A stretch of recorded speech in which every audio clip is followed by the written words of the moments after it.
آج کا دن ویسے ہی بڑا مقبول دن ہے، بڑا ہی مبارک دن ہے۔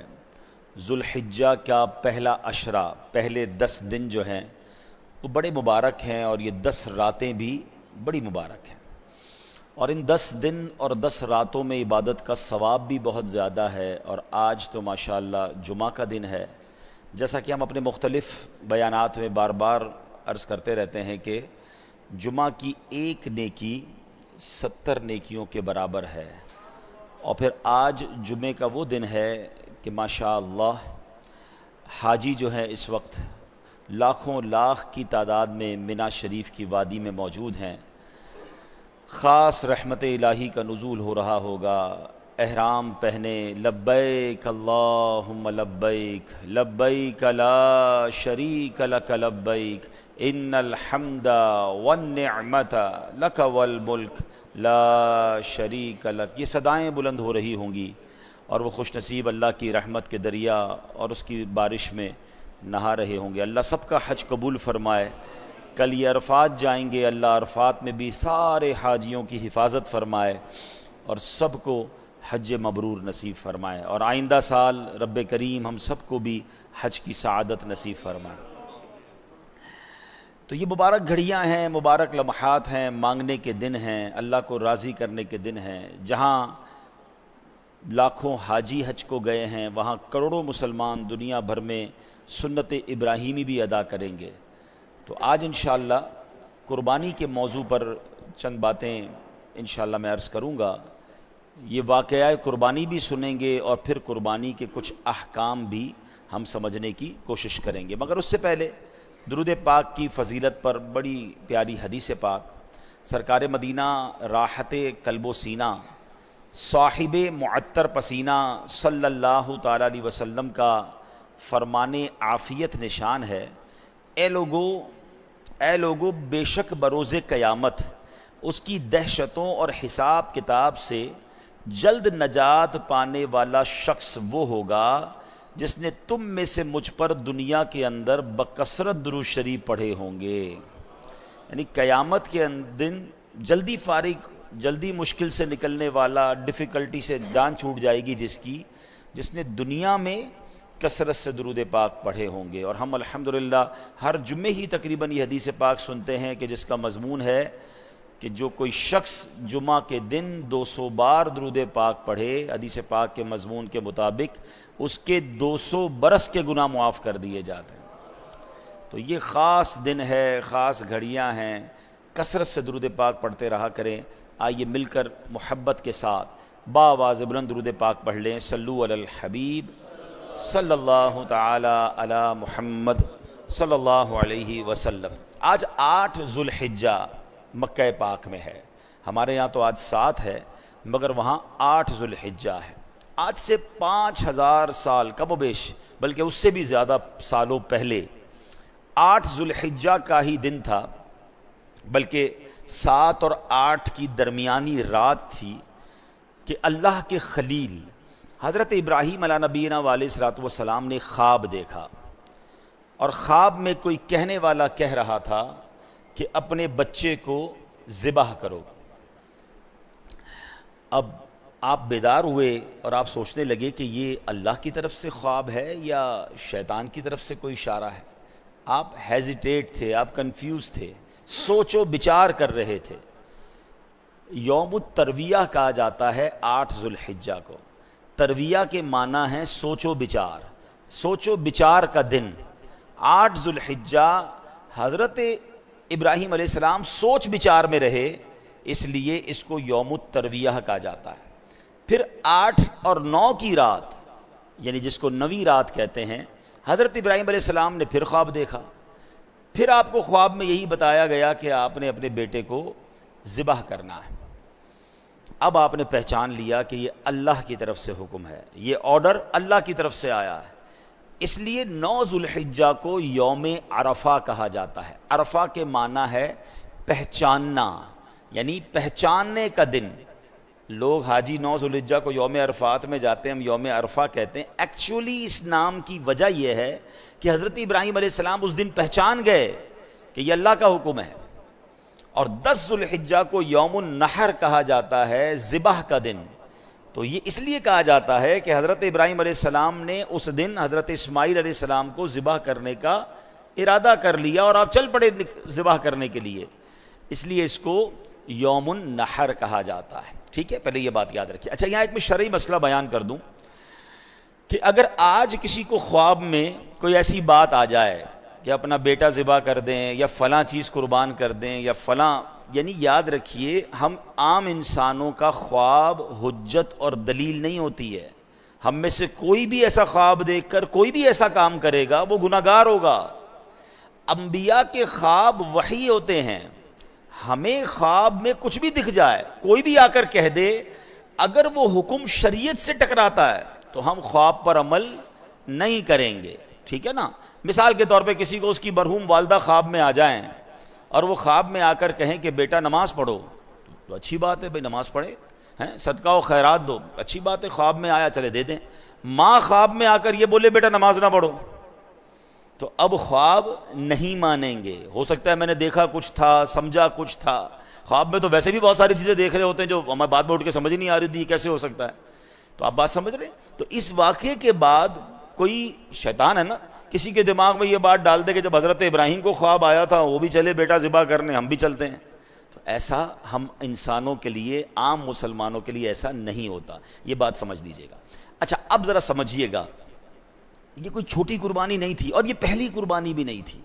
حضرت ابراہیم علیہ السلام کی سیرت میں اتنی قربانیاں ہیں اور ایسی ایسی قربانیاں ہیں کہ عقلیں حیران ہو جاتی ہیں. سب سے پہلے یہ سمجھنا ہوگا کہ حضرت ابراہیم علیہ السلام کو حضرت اسماعیل علیہ السلام ملے کیسے. آپ کے بیٹے ہیں نا، آپ کو پتہ ہی کتنی ایج میں حضرت اسماعیل علیہ السلام پیدا ہوئے. حضرت ابراہیم علیہ السلام کی عمر ہو گئی تھی 99 سال.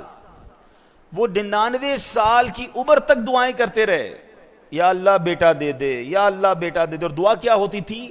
اسمع یا ایل، اسمع یا ایل. اس کے معنی کیا ہے؟ عربی زبان کا لفظ ہے اسمع، تو معنی بنے اے اللہ سن لے. اسمع معنی سن لے، اور ایل کے معنی یہ عبرانی زبان کا لفظ ہے، اس کے معنی ہے پروردگار، خدا. یعنی اے میرے رب، اے میرے پروردگار میری دعا سن لے. یہ پکارا کرتے تھے اور تمنا کیا تھی کہ اللہ مجھے بیٹا دے دے. 99 ایئرز کی ایج میں جا کے بیٹا ملا. اب یہاں ایک بات سیکھنے والی ہے. حضرت ابراہیم کون ہیں؟ خلیل اللہ ہیں. خلیل کس کو کہتے ہیں؟ دوست کو، اللہ کے دوست. اور سرکار دو عالم صلی اللہ تعالی علیہ وسلم کے بعد اگر کائنات میں کوئی سب سے عظیم ہستی ہے، سب سے بڑی ہستی اگر نبی پاک کے بعد کوئی ہے تو وہ حضرت ابراہیم علیہ السلام. اتنا بڑا مرتبہ ہے اور اللہ کے دوست بھی ہیں اور اتنی دعائیں، مگر بیٹا نہیں ملا 99 سال تک. مجھے اور آپ کو کیا سیکھنے کو ملا؟ کہ جناب اللہ سے دعا مانگنی ہے مگر رب سے ناراض نہیں ہو جانا ہے، مایوس نہیں ہو جانا ہے. اگر نہیں مل رہا تو بھی راضی رہنا ہے. ہمارا پرابلم کیا ہے؟ 2 4 6 مہینے کوئی دعا کریں کام نہ ہو، ہیں یار دعا کرتا ہوں قبول ہی نہیں ہو رہی. مکے جا کے دعا کی پھر بھی قبول نہیں ہوئی، مدینہ شریف جا کے دعا کی پھر قبول نہیں ہوئی، فلاں بزرگ سے دعا کرائی پھر قبول نہیں ہوئی. لوگ کہتے ہیں جمعے کے خطبے کے درمیان دعا کرو، کتنے جمعوں سے دعا کر رہا ہوں قبول نہیں ہوئی. اللہ سے شکوا ہے، اللہ سے ہی بھروسہ اٹھنا شروع ہو جاتا ہے. نہیں بھائی کچھ نہیں ہوتا، سنا ہی ہے، دعا قبول نہیں ہوتی. وہ اللہ کے خلیل ہیں اور 99 سال تک دعائیں کر رہے ہیں. کون ہے میرے اور آپ کے درمیان جو 99 سال سے دعائیں کر رہا ہے؟ اب اس پہ سیکھنے کو پتہ کیا ملتا ہے ان واقعات سے؟ کہ ہمیں اپنے رب سے مایوس نہیں ہونا. پہلے یہ بھروسہ کر لو نا کہ اللہ میرے لیے بہترین فیصلہ کرنے والا. ہم سب کی ماں، سب سے زیادہ پیار ہم سے کون کرتا ہے؟ ماں کرتی ہے نا. ماں کے دل میں ممتا ڈالنے والا کون ہے؟ یعنی میری ماں مجھ سے پیار کرے یہ خیال اس کے دل میں ڈالنے والا کون ہے؟ اللہ نہ ڈالتا تو ماں پوچھتی بھی نا. ذرا آپ سوچئے، صرف ماں، انسانوں کی ماں کے دل میں رب نے نہیں ڈالا. یہ جتنے جانور ہیں ان کی ماں بھی اپنے بچوں سے ویسا ہی پیار کرتی ہے، جان دے دیتی ہے، لڑنے آ جاتی ہے، چاہے وہ بلی ہو، کتا جو بھی جانور ہو. بچے کے لیے جانور بھی جان دینے کے لیے تیار ہو جاتے. کیوں؟ یہ اللہ نے خیال ڈالا ہے. اور اگر اچھا اب اس کی لاجک سمجھیں، اے ہائے میرے رب کی شان دیکھو. جب ہم پیدا ہوتے ہیں، ہم پیدا ہوں یا جانور کے یہاں بچہ پیدا ہو، کیسا ہوتا ہے؟ نازک سا، اس کی نہ ہمت نہ طاقت نہ چلنے جیسا قابل. اگر ماں باپ بچہ پیدا کرنے کے بعد بچے سے محبت ہی نہ کریں, خیال ہی نہ کریں, تو بچہ تو مر جائے گا نا. اس کو تو خادم چاہیے. آپ اگر غور کریں نا, بچے کے پیدا ہوتے ہی اس کو 2 خادم چاہیے ہوتے ہیں. ایک اس کے کھانے پینے, جس کو کہیں ورزش, مالش, صفائی ستھرائی کرنے والی ایک خادمہ چاہیے بچے کو, اور ایک اس کے لیے خرچ کرنے والا بندہ بھی چاہیے.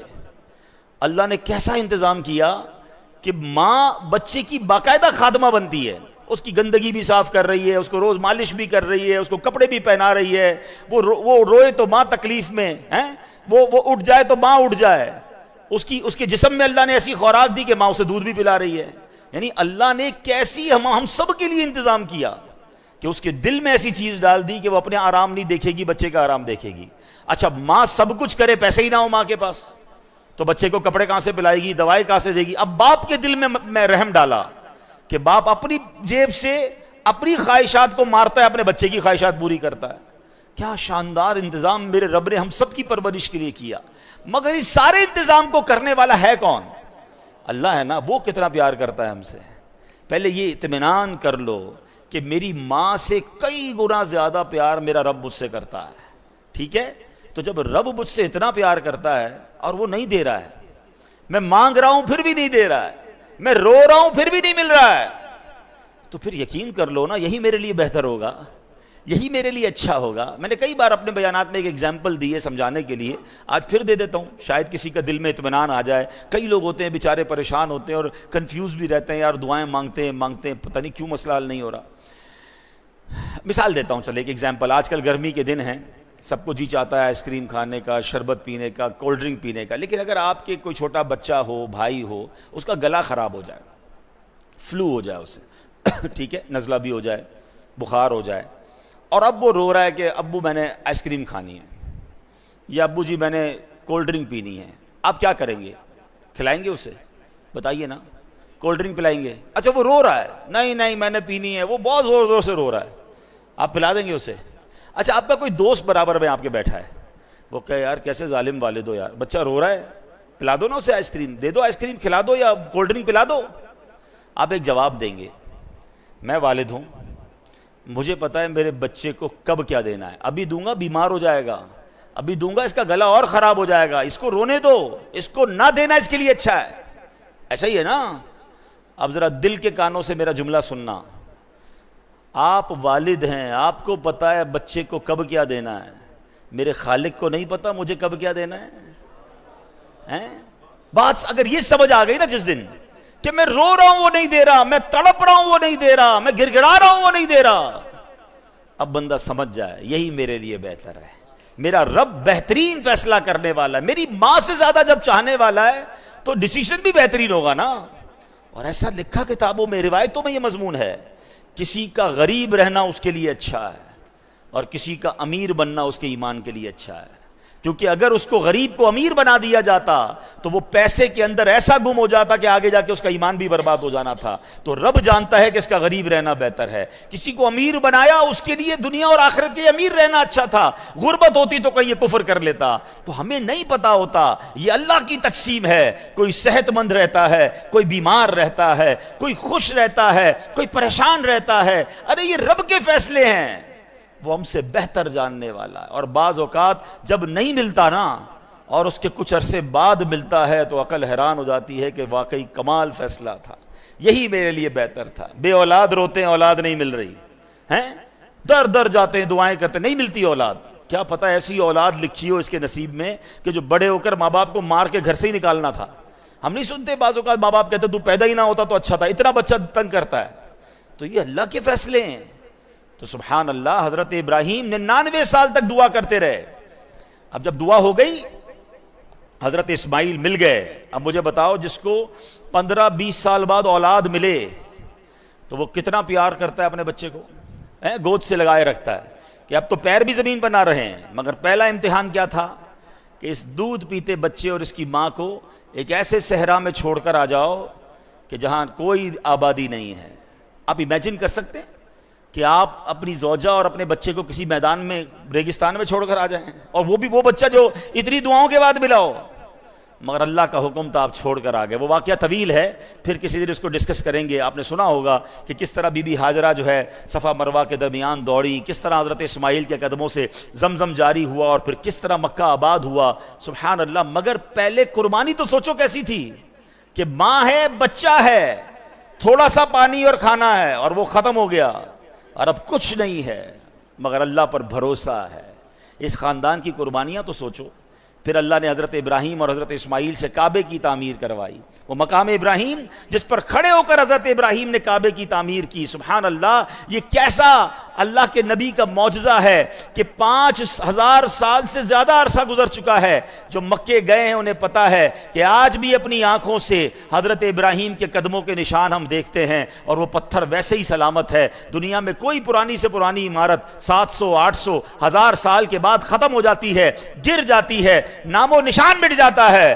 یہ 5000 سال سے زیادہ عرصہ ہو گیا ہے. یہ پتھر کھلے آسمان تلے موجود رہا. علماء کہتے ہیں کہ ہزاروں بارشیں دیکھیں, ہزاروں آندھیاں دیکھیں, ہزاروں موسم کی تبدیلیاں دیکھیں, مگر حضرت ابراہیم کے قدموں کے نشان ویسے کے ویسے موجود ہیں. اور قرآن میں رب نے فرمایا وَاتَّخِذُوا مِن مَقَامِ إِبْرَاهِيمَ مُصَلَّى, اور ابراہیم کے کھڑے ہونے کی جگہ کو اپنے لیے نماز کی جگہ بنا لو. اللہ اکبر. یہ مقام ہے حضرت ابراہیم, حضرت اسماعیل اور بی بی ہاجرہ رضی اللہ تعالی عنہا کا. لیکن ایک امتحان نہیں تھا. اب یہ والا امتحان جو میں نے آپ کو خواب سنایا کہ اپنے بیٹے کو ذبح کرو. اچھا, اب حضرت ابراہیم علیہ السلام نے اپنی زوجہ سے کہا کہ بیٹے کو تیار کر دو. حضرت اسماعیل کو تیار کیا, اور اب کمال یہ ہے کہ چلے قربان کرنے. جب قربان کرنے چلے تو شیطان کب یہ چاہتا کہ اتنی بڑی قربانی, اتنا بڑا جناب ثواب حضرت ابراہیم کما لیں گے. تو شیطان پہلے حضرت ابراہیم کے پاس آیا انسانی شکل میں. اے ابراہیم کہاں چلے؟ کہا بیٹے کو لے کے جا رہا ہوں. کہا مجھے پتا ہے آپ ذبح کرنے جا رہے ہیں. حضرت ابراہیم نے کہا کہ اب بیٹے کو باپ ذبح کرتا ہے؟ کہا مجھے پتا ہے آپ کو اللہ کا حکم ملا ہے. آپ نے فرمایا پھر اللہ کا حکم ہے تو میں اس پر راضی ہوں. شیطان مردود وہاں سے جا کر حضرت بی بی ہاجرہ کے پاس جاتا ہے. اب ماں کتنا پیار کرتی ہے بچے سے, وہ بھی بچہ وہ جو اتنی دعاؤں کے بعد ملا ہو. آپ کو پتا ہے حضرت اسماعیل کی عمر کتنی تھی اس وقت؟ ایک روایت کے مطابق 7 سال اور ایک روایت کے مطابق 13 سال. کیا عمر ہوتی ہے یہ؟ حضرت ہاجرہ کے پاس جا کر کہتا ہے اے ہاجرہ تمہیں پتا ہے تمہارے شوہر بیٹے کو کہاں لے جا رہے ہیں؟ تو کہاں لے جا رہے ہیں؟ کہا ذبح کرنے لے جا رہے ہیں. کہا کیا باپ بیٹے کو ذبح کرتا ہے؟ کہا ہاں اس لیے ذبح کر رہے ہیں کہ اللہ کا حکم ہے. بی بی ہاجرہ کہتی ہیں اگر میرے رب کا حکم ہے تو پھر ہم راضی ہیں. کیا گھرانہ ہے یہ. اب حضرت اسماعیل کے پاس چلا گیا شیطان, چھوٹی عمر ہے. کیا اے بیٹے تمہیں پتا ہے تمہارے والد کہاں لے جا رہے ہیں؟ کہ کہاں لے جا رہے ہیں؟ میرے والد تو کہیں مجھے کسی سے ملانے لے جا رہے ہیں, تیار کروایا تھا نا. کہ نہیں تمہیں ذبح کرنے لے جا رہے ہیں. کہتے ہیں کیا باپ بیٹے کو ذبح کرتا ہے؟ کہاں اس لیے ذبح کر رہے ہیں کہ تمہارے رب کو اللہ کا حکم ہے. حضرت اسماعیل کہتے ہیں رب کا حکم ہے تو پھر میں بھی راضی ہوں. یہ لوگ تھے. ہاں اب کمال یہ ہے کہ اب حضرت ابراہیم علیہ السلام کو جب وہ سامنے آیا نا شیطان, تو فرشتوں نے کہا اس کو کنکر مارے. آپ نے ایک بار کنکر مارے, تھوڑا آگے گئے فرشتے نے کہا پھر کنکر مارے. آپ نے پھر پتھر مارے, پھر آگے گئے پھر کنکر مارے. یہ جو آج حاجی جمرات کی رمی کرتے ہیں شیطان کو کنکر مارتے ہیں, اللہ نے حضرت ابراہیم خلیل اللہ اپنے خلیل کی وہ ادا ایسے باقی رکھی ہے کہ جب تک شیطان کو کنکر نہیں ماریں گے حاجیوں کا واجب ادا نہیں ہوگا. اللہ اکبر. پتا چلا کہ رب نے اپنے پیارے کی ادا کو کیسے باقی رکھا ہے. اچھا اب جناب کیا ہوا, حضرت ابراہیم علیہ السلام نے تو ایک اور کمال یہ کیا کہ اپنے بیٹے سے پھر مشورہ بھی کر لیا. اور یہ جو کانورزیشن ہے, یہ جو بات چیت ہے باپ بیٹے میں, اللہ نے اس کو قرآن میں ذکر کیا ہے. حضرت ابراہیم علیہ السلام اپنے بیٹے سے پوچھتے ہیں یا بنیا انی ارا فی المنام انی اذبحک فانظر ماذا ترا. وہ کہتے ہیں کہ اے میرے بیٹے میں نے خواب میں دیکھا کہ میں تجھے ذبح کرتا ہوں, اب تو دیکھ تیری کیا رائے ہے. بیٹا تو بتا تیری کیا رائے ہے. پوچھ لیا آپ نے ڈائریکٹ. اب حضرت اسماعیل کا ذرا جواب سنے, کیسا بیٹا ہے یہ, کیسی تربیت ہے. حضرت اسماعیل کہتے ہیں یا ابت افعل ما تؤمر, اے میرے والد کیجئے جس کا آپ کو حکم ہے. ستجدونی انشاء اللہ من الصابرین, خدا نے چاہا تو قریب ہے آپ مجھے صابر یعنی صبر کرنے والا پائیں گے. اللہ اکبر. اب حضرت اسماعیل نے بڑی انوکھی بات کی حضرت ابراہیم سے. کہتے بابا جان ایک کام کیجئے گا, ذرا چھری کو تیز کر دیجئے گا تاکہ مجھے ذبح ہوتے ہوئے تکلیف کم ہو. مجھے اچھی طرح رسیوں سے باندھ دیجئے گا تاکہ میں زیادہ ہلوں تو میرے خون کے چھینٹے کہیں آپ کے کپڑوں پر نہ پڑ جائیں. اے بابا جان مجھے سیدھا نہیں, مجھے الٹا چہرے کے بر لٹا دیجئے گا, پیشانی کے بل لٹائیے گا کیونکہ میرا چہرہ آپ کو دیکھنا نہ پڑے. اور جب مجھے ذبح کر لیں تو میرا یہ جو لباس ہے نا یہ میری ماں بی بی ہاجرہ کو دے دیجئے گا تاکہ ان کو کچھ تسلی ہو جائے. آپ سوچ سکتے ہیں یہ باپ بیٹے کی کانورسیشن, یہ کیسی قربانی تھی. اور ایسے ہی ہوا, حضرت ابراہیم علیہ السلام نے اپنے بیٹے کو رسیوں سے باندھ دیا, چھری کو تیز بھی کر لیا, پیشانی کے بل بھی لٹا دیا, اور سبحان اللہ اپنے حکم, آپ کے لیے جو حکم تھا, آپ کا جو کام تھا, جو بندگی تھی آپ نے کر دی. وہ تو کر چکے جو کرنی بشر کی ہے, آپ نے چھری کو پھرا دیا. مگر سبحان اللہ میرا رب چاہے تو چھری بھی کام نہ کرے نا, چھری نے کاٹا نہیں. یہاں یہ بات بھی سمجھنی ہے. حضرت ابراہیم ہی کے دو واقعات ہیں جو پھر ہمیں توکل سکھاتے ہیں. آپ وہ واقعہ پھر کبھی ڈسکس کریں گے, لیکن ماشاءاللہ آپ نے سنا ہوگا, ہم نے پہلے بھی یہاں بیان کیا ہے کہ حضرت ابراہیم علیہ السلام کو نمرود نے ایک آگ لگائی تھی جس میں ڈالا گیا تھا. آگ کا کام کیا ہے بتاؤ نا, جلانا ہے نا. آگ نے جلایا نہیں نا. کیا ہوا, اتنی بڑی آگ تھی, آپ کو تھرو کر دیا گیا آگ میں, اور 1-2 منٹ نہیں, آپ ایک روایت کے مطابق 7 دن اور ایک روایت کے مطابق 40 دن اس آگ میں رہے, مگر آپ کا بال بھی بیکا نہیں ہوا. تو پتہ کیا چلا کہ آگ کا کام جلانا ہے, مگر رب چاہے تو آگ نہیں جلائے گی. چھری کا کام کاٹنا ہے, مگر میرا رب چاہے تو پھرا دے کوئی چھری, مگر چھری نے کاٹنا نہیں ہے. تو پتہ یہ چلا کہ اگر آج بھی, اب یہ ہمارے لیے پھر پیغام ہے, ہم بہت ساری چیزیں کیلکولیٹر سے چل رہے ہوتے ہیں, بہت ساری چیزیں کیلکولیشن سے چل رہے ہوتے ہیں کہ یار یہ ہوگا تو پھر یہ ہو جائے گا, یوں کروں گا تو یہ ہو جائے گا, اتنی بڑی مشکل میں ہوں, یار کیلکولیشن بتاتی ہے یہ مشکل نہیں ختم ہوگی, میں یہ قرضے سے نہیں نکل سکوں گا, میں اس پرابلم سے نہیں نکل سکوں گا, ڈاکٹر کہتے ہیں بیماری ایسی ہے کہ بندہ نہیں بچے گا. ہم مایوس ہو جاتے ہیں, ہم اللہ کی رحمت سے مایوس ہو جاتے ہیں. ارے میری ایک بات تو سمجھ لو, مشکل کتنی ہی بڑی کیوں نہ ہو, میرے اور آپ کے لیے بڑی ہے, میرے رب کے لیے بڑی نہیں ہے. ان اللہ علی کل شیء قدیر. وہ چاہے تو آگ کو باغ بنا سکتا ہے, وہ چاہے تو چھری گلے پہ پھرا دی جائے, کاٹتی نہیں ہے. ارے میرا رب چاہے تو اندھیرے کنویں سے نکال کر حضرت یوسف کو مصر کا بادشاہ بنا سکتا ہے. ختم ہو گئی تھی نا لائف, بھائیوں نے باندھ کر کنویں میں ڈال دیا تھا, اب اور کیا بچتا ہے.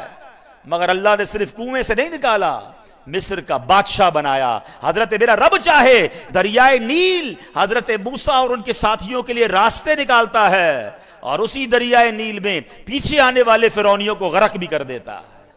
تو اللہ پر بھروسہ رکھو نا.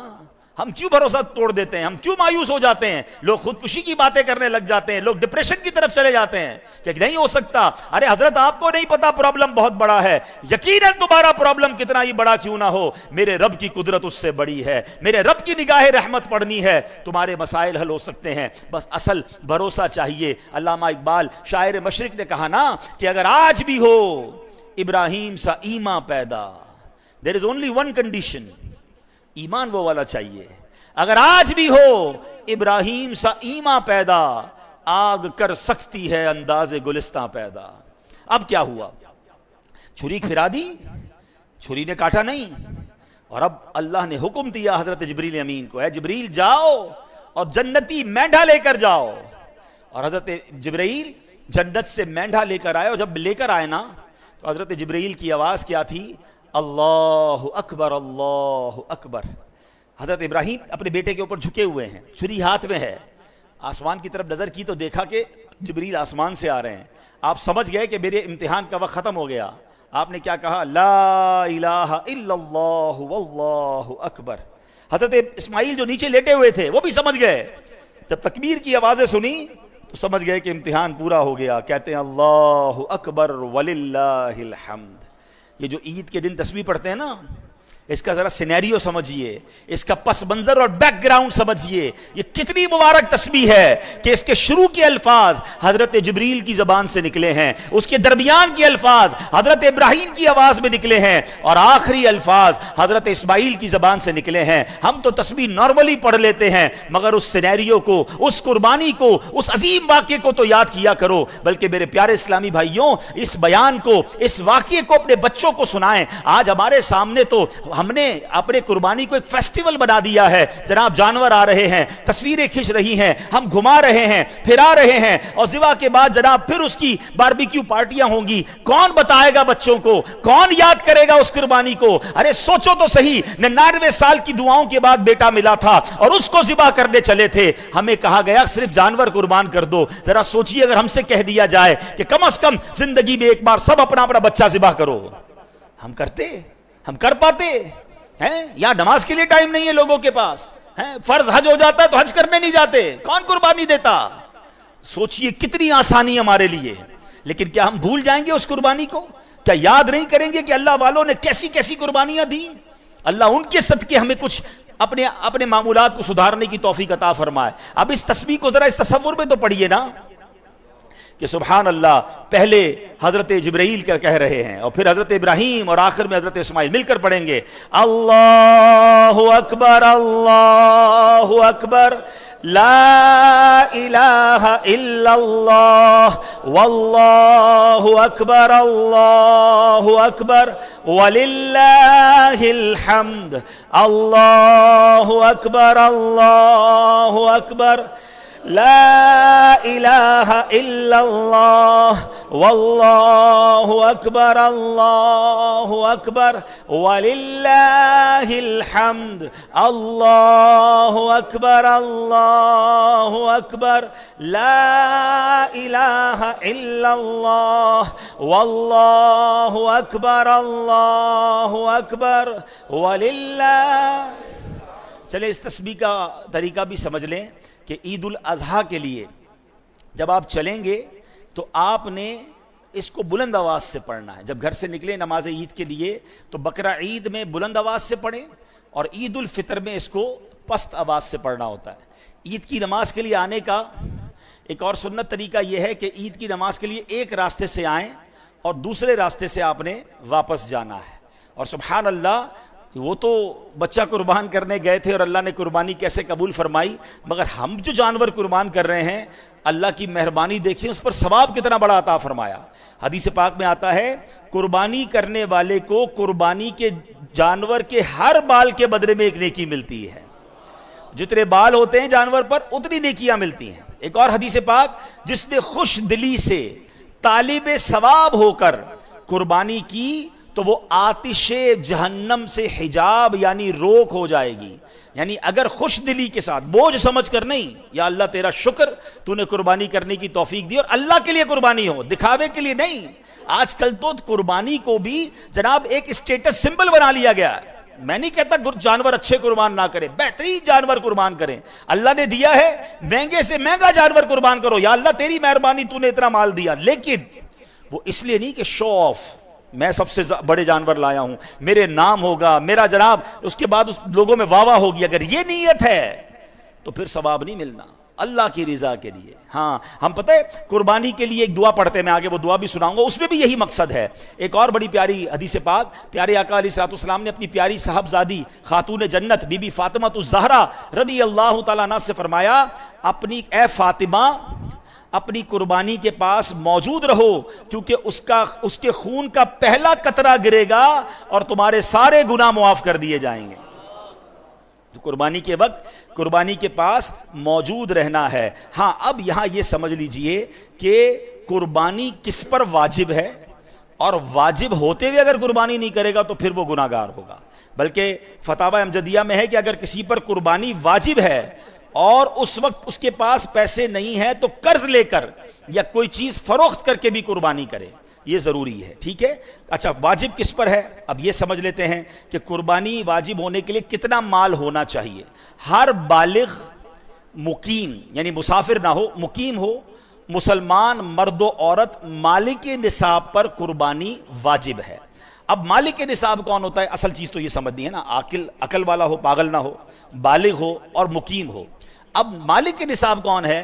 مالک نصاب ہونے سے مراد یہ ہے کہ اس شخص کے پاس 52.5 تولہ چاندی یا اتنی ہی مالیت کی رقم یا اتنی مالیت کا تجارت کا مال یا اتنی مالیت کا حاجت اصلیہ کے علاوہ سامان ہو۔ آج کل نصاب کی 1,40,000 کے قریب تھی رمضان میں، آلموسٹ سمجھ لیں کسی کے پاس اتنے پیسے ہوں 1,40,000 کے آس پاس، 52.5 تولہ چاندی، آج کا ریٹ مجھے نہیں پتا، اگر کسی کو پتا ہو تو بتا دیجئے، تو اندازاً یہ 1,40,000 رمضانوں میں بتایا گیا تھا، تو ہم سمجھ لیں اتنا ہی، کسی کے پاس اتنے پیسے ہوں یا اتنا مال تجارت ہو، سونا چاندی ہو، یا اپنی حاجت اصلیہ ضرورت کی چیزوں سے زیادہ سامان ہو گھر میں یا کہیں پر، تو اب اس پر، اور اگر اس پر جو قرضہ ہو وہ مائنس کرنے کے بعد، تو پھر اس پر یہ نصاب باقی رہے گا، تو یہ جناب قربانی اس پر واجب ہو جائے گی۔ قربانی کے دنوں میں اگر یہ اتنے پیسے ہیں تو اس کو قربانی کرنی ہوگی۔ اب اس میں ایک اور غلطی لوگ کیا کرتے ہیں، پورے گھر کی طرف سے ایک قربانی کر دیتے ہیں، ایک بکرا لے آئے، نہیں، ہاں اگر آپ مالک نصاب ہیں، آپ پر ہی قربانی واجب ہے تو پھر ٹھیک ہے، آپ ایک بکرا کر لیں یا قربانی بڑے جانور میں ایک حصہ کر لیں، لیکن اگر آپ پورے گھر والوں کی قربانی کرنا چاہتے ہیں تو پھر سب کا حصہ الگ الگ ہونا چاہیے۔ ایسا نہیں ہو سکتا کہ ایک بکرے میں 4 لوگ حصہ ملا لیں تو کسی کی بھی قربانی نہیں ہوگی، یاد رکھیے گا، ٹھیک ہے؟ بڑے جانور میں 7 حصے ہوتے ہیں، بلکہ یہاں تو میں مشورہ دوں گا جن کو اللہ نے نوازا ہے وہ اپنے گھر والوں کی، اپنے بچوں کی بھی قربانی کریں۔ نابالغ بچوں کی قربانی واجب نہیں ہے، مگر اللہ نے دیا ہے تو کرنی چاہیے، ہیں؟ ہاں بالغ افراد کی قربانی کریں گے، آپ اپنی زوجہ کی کر رہے ہیں، اپنے بالغ بچوں کی کر رہے ہیں، بھائی بہنوں کی کر رہے ہیں، والدین کی کر رہے ہیں، تو ان سے اجازت لینی ضروری ہوگی، ہیں کہ بھائی آپ کی قربانی میں کر رہا ہوں، اجازت لیں گے تو پھر ان کی قربانی ہو جائے گی، یا پھر انڈرسٹوڈ ہے ان کو کہ بھائی ہر بار آپ ہی کرتے ہیں، ان کو سب کو پتہ ہے ہماری قربانی بھائی یا ابو کرتے ہیں، تو پھر بھی انڈرسٹوڈ ہے تو ٹھیک ہے۔ اچھا، اسی طرح ایک اور قربانی میں ہم نے بات ذہن میں رکھنی ہے کہ قربانی میں اگر کوئی عقیقے کا حصہ بھی ملانا چاہتا ہے، وہ سمجھتا ہے کہ میرے پاس ایک حصہ ایکسٹرا ہے، اگر کسی کا عقیقہ باقی ہے تو وہ بھی کیا جا سکتا ہے۔ قربانی میں مشورہ یہ دوں گا کہ اگر جس کو اللہ نے وسعت دی ہے تو سرکار دو عالم صلی اللہ تعالیٰ علیہ وسلم کے ایصال ثواب کے لیے بھی قربانی کرے۔ آپ کو پتہ ہے مینا میں ہمارے آقا مدینے والے مصطفیٰ صلی اللہ علیہ وسلم جب حج فرمایا تھا تو اپنی امت کی طرف سے قربانی کی تھی۔ ہمارے آقا ہمیں نہیں بھولے، تو ہمیں بھی اللہ کرے کہ آپ کے پاس وسعت ہو تو اپنے جانور کا، جو اپنے گھروں میں جتنے جانور آئیں، جو سب سے بہترین جانور ہے، سب سے زبردست، وہ میرے آقا کے نام پر قربان کریں۔ کروں تیرے نام پہ جاں فدا، نہ بس ایک جاں دو جہاں فدا، 2 جہاں سے بھی نہیں جی بھرا، کروں کیا کروڑوں جہاں نہیں۔ ہمارا جو کچھ ہے اللہ کی عطا سے ہمیں ملا ہے، نبی پاک کا صدقہ ملا ہے، تو ان کے نام پر۔ اچھا، پھر آپ اپنے مرحوم والدین کے لیے، دادا دادی کے لیے، جس کا حصہ ملانا چاہتے ہیں، غوث پاک کے مرید ہیں تو غوث پاک کے نام پر کریں، جس کو اللہ نے جتنی وسعت دی ہے تو یہ حصے بھی اس میں ڈالنے چاہیے، اس میں بھی انشاءاللہ آپ کو برکت ملے گی اور یہ ثواب ملے گا۔ اچھا، اب قربانی کی جو دعا ہے یہ بڑی کمال کی دعا ہے، اور اس دعا میں بھی بڑا زبردست میسج ہے۔ اللہ کرے کہ ہم یہ دعا کر لیں۔ 1-2 غلطیاں لوگ کرتے ہیں قربانی کے وقت، وہ بھی سن لیں۔ چھری کو پہلے سے تیز کر لیں، جانور کو لٹا کر اب چھری تیز ہو رہی ہوتی ہے، اس سے جانور کو تکلیف ہوتی ہے۔ جانور کو بھی، قربانی کے جانور کو بھی تکلیف نہیں دینی چاہیے۔ لوگ پہلے جانور گرا دیتے ہیں اور پھر گھسیٹ کر قبلہ رخ کرتے ہیں، یہ بھی اسے تکلیف دینا ہے، بلکہ اس کو پہلے سے ہی قبلہ رخ معلوم کر کے اسی رخ پہ گرایا جائے تاکہ اب اس کو گھسیٹا نہ جائے۔ اچھا، اب جناب جو دعا ہے، کیا خوبصورت دعا ہے، انی وجہت وجہی للذی فطر السماوات والارض حنیفا وما انا من المشرکین ان صلاتی ونسکی ومحیای ومماتی للہ رب العالمین۔ میری فیورٹ دعاؤں میں سے یہ دعا ہے، جو الفاظ ہے نا قرآن کے، آئے ہائے، اللہ کرے میں اور آپ اس کے مصداق بن جائیں، ایسے ہی بن جائیں۔ کیا معنی ہے؟ ان صلاتی، بے شک میری نماز، و نسکی، کیا فرمایا کہ میری نماز، اور پھر فرمایا میری قربانیاں، و محیایا و مماتی، میری زندگی اور میری موت، للہ رب العالمین، سب اللہ کے لیے۔ اللہ کرے ہماری قربانیاں بھی اللہ کے لیے، ہماری نمازیں بھی اللہ کے لیے، ہماری زندگی بھی اللہ کے لیے، ہماری موت بھی اللہ کے لیے ہو۔ پرابلم یہ کہ قربانی کرتے ہیں مگر اللہ کے لیے نہیں ہو رہی ہوتی، اس میں نیتیں اور شامل ہو جاتی ہیں۔ نہیں، دکھاوا نہیں، لوگوں کی واہ واہ نہیں، مجھے اللہ کو راضی کرنا ہے۔ اور یہ قربانی کرتے وقت یہ دعا بھی پڑھیں اور دل میں یہ کیفیت بھی پیدا کریں کہ اللہ اپنی مہربانی سے میری قربانی جو ہے وہ قبول فرما لے۔ تو بہرحال جانوروں پر رحم کیجئے گا، اس کو تماشا نہ بنائیں، اس کو جس کو کہتے ہیں نا کہ جانور کو تکلیف پہنچا رہے ہوتے ہیں، یہ بالکل نہیں کرنا چاہیے۔ سرکار دو عالم علیہ الصلوۃ والسلام نے ایک شخص کو دیکھا کہ وہ بکری کی گردن پر پاؤں رکھ کر چھری تیز کر رہا ہے اور بکری اس کی طرف دیکھ رہی ہے، تو نبی پاک علیہ الصلوۃ والسلام نے فرمایا کیا تم پہلے ایسا نہیں کر سکتے تھے؟ کیا تم اسے کئی موتیں مارنا چاہتے ہو؟ اسے لٹانے سے پہلے اپنی چھری تیز کیوں نہ کر لی؟ یعنی اس قدر نبی پاک علیہ الصلوۃ والسلام جانوروں کے حقوق بھی بیان کر رہے ہیں۔ اچھا بعض اوقات یہ جو قصاب بھائی ہوتے ہیں یہ غلطی کیا کرتے ہیں کہ جانور کو ذبح کیا، ابھی وہ تڑپ رہا ہے اور اس کی کھال اتارنا شروع کر دیتے ہیں۔ بالکل ان کو ہاتھ نہ لگانے دیں کہ پہلے اس کی روح پوری نکلنے دیں، اس کو ٹھنڈا ہو لینے دیں، پھر کسی طرح کا بھی کوئی کام شروع کریں۔ ان کو جلدی ہوتی ہے، یہ سخت اذیت دینا ہے